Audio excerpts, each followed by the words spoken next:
აუ მეგობრებო, სანამ დავიწყებთ ერთი პატარა თხოვნა. თუ გიყვართ MMA და გინდათ რომ ასეთ დეტალურ ანალიზებს უფრო ხშირად გთავაზობდეთ, დააჭირეთ ლაიქს, გამოიწერეთ არხი და კომენტარებში აუცილებლად დაწერეთ. ვის მხარეს ხართ ამ ბრძოლაში? არმან ცარუკიანის თუ დენ ჰუკერის? თქვენი მხარდაჭერა პირდაპირ გვაძლევს ძალას რომ გავაგრძელოთ და კიდევ უფრო სიღრმისეული ვიდეოები მოვამზადოთ. ახლა კი მოდით შევაბიჯოთ საქმეში. ამ ეპიზოდში ვისაუბრებთ UFC-ს მთავარ ბრძოლაზე, რომელიც 22 ნოემბერს გაიმართება. მთავარი დაპირისპირება. არმან ცარუკიანი vs დენ ჰუკერი. ეს იქნება მსუბუქი წონის კატეგორიის ომი, სადაც ორივე მებრძოლი ფაქტობრივად თავისი კარიერის ახალ თავს იწყებს. არმანი ახალგაზრდა მტაცებელია, რომელიც მხოლოდ 39 წლისაა, მაგრამ უკვე UFC-ს ერთ-ერთი ყველაზე გამორჩეული მებრძოლია. სიმაღლე დაახლოებით 170 სანტიმეტრი, ხელის სიგრძე 184 სანტიმეტრი. მას ექნება ასაკობრივი უპირატესობა 6 წლით ახალგაზრდა ჰუკერზე. ამჟამად ის იკავებს მეორე ადგილს მსუბუქი წონის რეიტინგში, რაც თავისთავად უკვე მიანიშნებს, რამდენად ახლოსაა ჩემპიონობასთან. ცარუკიანს უკვე აქვს 2 ჯილდო Fight of the Night-ზე და 3 Performance of the Night-ზე, რაც მხოლოდ იმას ნიშნავს, რომ ის მუდამ დგამს სანახაობრივ ბრძოლებს. მნიშვნელოვანია ისიც, რომ არმანს არასდროს ომია ამატორად, პირდაპირ პროფესიონალად დაიწყო 2015 წლის სექტემბერში. UFC-ში პირველად 2019 წელს გამოჩნდა და თანაც მაშინვე სასტიკ მეტოქეს, ისლამ მახაჩევს დაუპირისპირდა. დიახ, წააგო, მაგრამ სწორედ იმ ბრძოლა მაჩვენა, რომ ეს ბიჭი მხოლოდ დასაწყისშია და უკვე ძალიან საშიშია. ამის შემდეგ ცარუკიანმა ამ დამტკიცა თავისი დონე, 9 გამარჯვება და მხოლოდ 2 მარცხი. მისი მსხვილი წარმატებები მოიცავს ისეთ სახელებს, როგორებიცაა ჟოელ ალვარეზი, დემირ ისმაგულოვი, ჩარლზ ოლივეირა და ბენილ დარიუში. მარცხები მხოლოდ 2-ჯერ ჰქონდა, მახაჩევთან და მატეუშ გამროდთან. მაგრამ აქ ერთი საინტერესო დეტალია. ბევრი ექსპერტის აზრით, გამროდთან ბრძოლის შედეგი სადავო იყო. 15-მა ჟურნალისტმა ქულა არმანს მისცა, მხოლოდ 7-მა გამროდს. იგივე მოხდა ოლივეირასთან ბრძოლაშიც. 21-მა ჟურნალისტმა გამარჯვება ცარუკიანს დაუწერა, ხოლო 8-მ ოლივეირას. ანუ რეალურად ორივე მარცხი შეიძლებოდა სხვაგვარად შეფასებულიყო.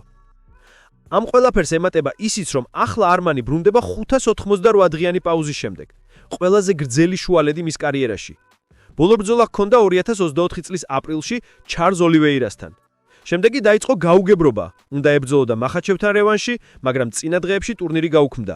ოფიციალურად მიზეზად დასახელდა ზურგის ტრავმა, მაგრამ ზოგი ამბობდა, რომ იყო წონის პრობლემებიც.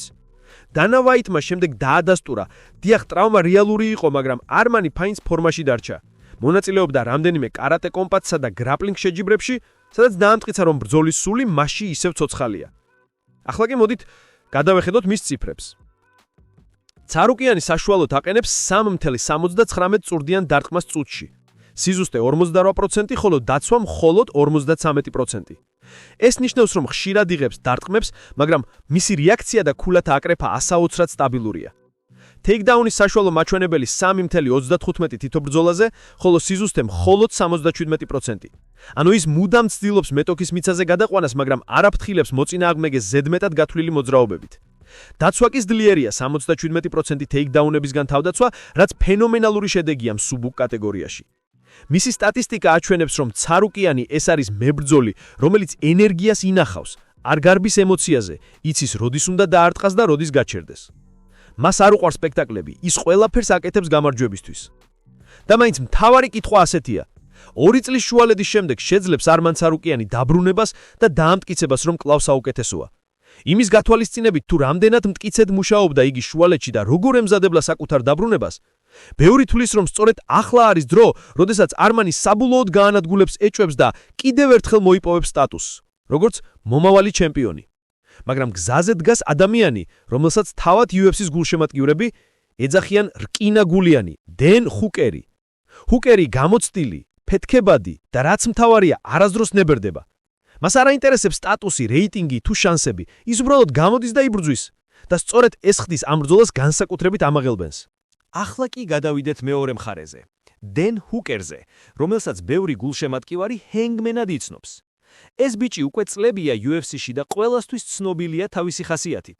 ომამდე მშვიდი, ბრძოლისას კი ნამდვილი ხრიკებით სავსე გლადიატორი.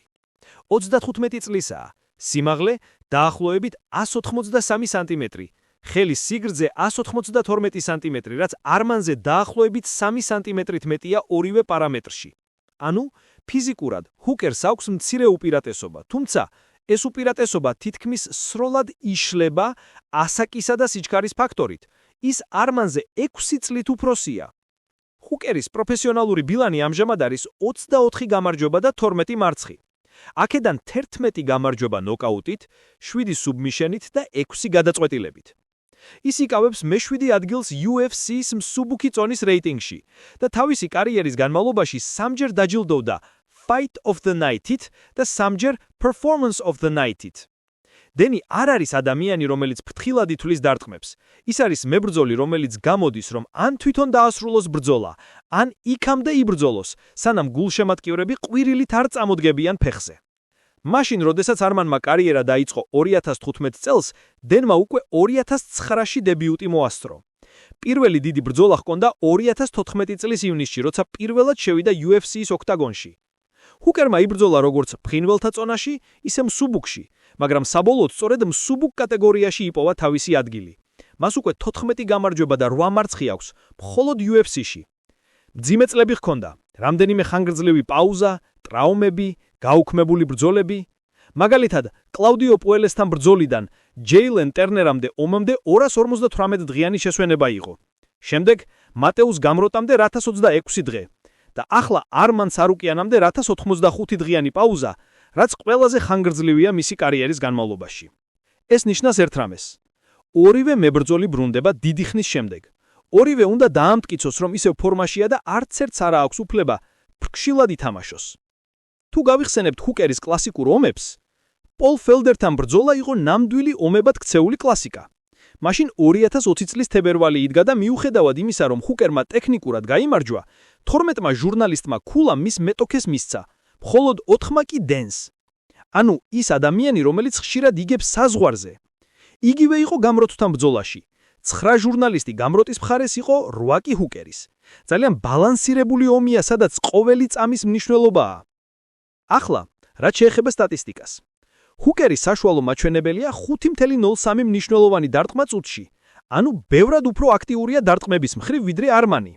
სიცუსტე 48%, იგივე რაც სარუკიანს, მაგრამ დაცვა ოდნავ სუსტია, 51%, რაც ნიშნავს, რომ დენი ხშირად უშვებს დარტყმებს. ტეიქდაუნის საშუალო მაჩვენებელი 0.73, სიცუსტე 34%, ხოლო დაცვა მიწაზე ჩაგდებებისგან 98%.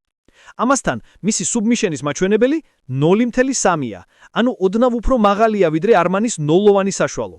ფაქტობრივად, ჰუკერი უფრო სტრაიკერია. დგას ფეხზე, დარტყმებით აგებს ბრძოლას, არ ეძებს მიწაზე გადასვლას. არვინ არგვინ გემოგრჩება, რომ ის არის ერთ-ერთი ყველაზე გამოცდილი და გამძლე ფაიტერი მსუბუქ კატეგორიაში. ის დასტინ პორიესთან, მაიკლ ჩენდლერთან, ისლამ მახაჩევთან და სხვა ტოპებთან იბრძოლა. ეს ნიშნავს, რომ მას გამოცდილება ნამდვილად არ აკლია, მაგრამ ამავე დროს სხეულზე უამრავი ბრძოლით დაგროვილი ტკივილიც აქვს. რაც შეეხება პროგნოზს, აქ ყველაფერი აშკარად ჩანს. ბუკმეკერების საშუალო კოეფიციენტით არმან სარუკიანი ფავორიტად მიიჩნევა თითქმის 1.25-ზე, ანუ 4-დან 1, ხოლო დენი საშუალოდ 3.30-30 ყულაზე, ანუ სერიოზული ანდერდოგია. სტატისტიკაც არმანის მხარესაა. 87% გულშემატკივარის ტოპოლოგიზე ამბობს, რომ სწორედ სარუკიანი მოიგებს. AA-ის პროგნოზების მიხედვითაც იგივეა. ერთი მოდელი აძლევს არმანს 60%-იან შანსს გამარჯვებაზე, მეორე კი 70%-ს. ამ ყველაფრის მიუხედავად, მე მაინც ვამბობ, რომ ეს ბრძოლა უფრო ახლოს იქნება, ვიდრე ხალხი ფიქრობს. ჰუკერი ის მებრძოლია, რომელიც არასოდეს ნებდება. მას შეუძლია დაკარგოს პირველი 2 რაუნდი, მაგრამ მესამე ან მეოთხე რაუნდში უმოეთლად ამოიღოს მთელი ენერგია და შეცვალოს დინამიკა. თუმცა აქ უდიდესი ფაქტორი არის დრო, ასაკი, პაუზა და სიჩქარე. სარუკიანი ბევრად უფრო სწრაფია, უფრო მობილური და ბევრად უკეთ აკონტროლებს ტემპს. ჩემი პროგნოზი პირდაპირია. არმან სარუკიანი მოიგებს ამ ბრძოლას გადაწყვეტილებით. არ მგონია, რომ ნოკაუტი იქნება, დენი ძალიან გამძლეა. ბოლოს ნოკაუტი წააგო ჯერ კიდევ მაიკლ ჩენდლერთან 2021 წელს და ამის შემდეგ ის მხოლოდ გადაწყვეტილებებით ამთავრებს ბრძოლებს. არმანიც კი ბოლო 5-დან 3 ბრძოლაში სწორედ გადაწყვეტილებებით მოიგო. ასე რომ, ყველაზე რეალური სცენარი 5 რაუნდიანი ომი, სრული დომინაცია კონტროლით და ტაქტიკით, საბოლოოდ კი ქულებით გამარჯვება სარუკიანისთვის. მოკლედ რომ თქვათ მეგობრებო, ეს ბრძოლა იქნება 62-ისთვის.